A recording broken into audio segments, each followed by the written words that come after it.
Hello everyone, আজকে দেখাবো মুসুরির ডালের বড়ার তরকারি। মুসুরির ডালটাকে ভালো করে বেটে নিয়ে এই বড়াটা তৈরি করতে হবে। তার জন্য একটা ব্যাটার বানাতে হবে।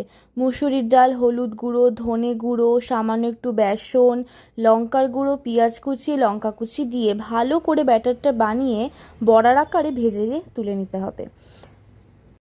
তারপর আমি 3-4টে আলুকে 4 টুকরো করে কেটে নিয়ে ভালো করে তেল গরম করে আলুগুলোকে ভেজে নেব সামান্য একটু নুন আর হলুদের গুঁড়ো দিয়ে। তারপর ভেজে তুলে নেওয়ার পর ওই কড়াইতেই সাদা জিরে, শুকনো লঙ্কা আর গরম মশলা দিয়ে আর তেজপাতা দিয়ে দিয়ে দেবো পেঁয়াজ কুচি আর কয়েক টুকরো টমেটো আর আদা রসুনের পেস্ট আর লঙ্কার গুঁড়ো, হলুদ গুঁড়ো আর সামান্য একটু ধনে জিরে গুঁড়ো দিয়ে ভালো করে মশলাটাকে কষাতে হবে। তারপর ওপর থেকে দিয়ে দেবো কাজু বাদাম আর টক দই একসাথে বেটে রেখে। তারপর ভালো করে মশলাটা কষানোর পর ফুটে আসলে ওপর থেকে দিয়ে দেবো কাসুরি মেথি। তারপর কিছুক্ষণ পর কাসুরি মেথিটা দিয়ে নাড়াচাড়া করার পর সামান্য একটু জল দিয়ে ঝোলটাকে ফুটিয়ে নেব। তারপর ওপর থেকে বড়াগুলো দিয়ে লো ফ্লেমে রেখে ওপর দিয়ে ঘি দিয়ে আস্তে আস্তে সেটাকে প্রসেসে করতে হবে।